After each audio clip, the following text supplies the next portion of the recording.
స్వర్గీయ నందమూరి తారక రామారావు గారు 20% రిజర్వేషన్స్ స్థానిక సంస్థల్లో కల్పిస్తే మన నాయకుడు చంద్రబాబు నాయుడు గారు దాన్ని 34% చేసిన ఘనత చంద్రబాబు నాయుడు గారు. 2019 ఎన్నికల్లో దురదృష్టవశాత్తు కొంతమంది కొన్ని బీసీ కులాలు తెలుగుదేశం పార్టీకి దూరమైన మాట వాస్తవం. గడిచిన 4.5 సంవత్సరాల కాలంలో బీసీలకు చాలా అన్యాయం జరిగింది. బీసీలకు ఏదైతే సప్లాన్ మనం అమలు చేసినామో 10,000 కోట్లు ఏడాది చెప్పున మనం బడ్జెట్ అలొకేషన్ చేస్తే సుమారుగా 37,000 కోట్లు ఖర్చు పెట్టిన ఘనత మన నాయకుడు చంద్రబాబు నాయుడు గారిది. ఈ రోజున 75,000 కోట్లు పూర్తిగా డైవర్ట్ చేసి బీసీ సప్లాన్ నిర్వీర్యం చేసిన దుర్మార్గ ప్రభుత్వం ఈ వైఎస్ఆర్సీపీ ప్రభుత్వం.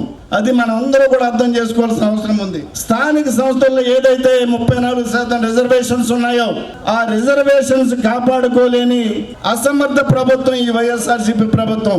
అందువల్ల సుమారుగా మనం 16,800 పోస్టులు పోగొట్టుకున్నాం. అందులో సర్పంచులు ఉన్నారు, ఎంపీడీసీలు ఉన్నారు, జడ్పీడీసీలు ఉన్నారు, కౌన్సిలర్స్ ఉన్నారు, కార్పొరేటర్స్ ఉన్నారు, జిల్లా పరిషత్ చైర్మన్స్ ఉన్నారు, మండల అధ్యక్షులు ఉన్నారు. ఇంతమంది పోస్టులు పోగొట్టుకున్న మనం ఆ దౌర్భాగ్య స్థితి ఈ మన బీసీలని చెప్పి ఈ సందర్భంగా మీ అందరి దృష్టికి తీసుకొస్తున్నాం.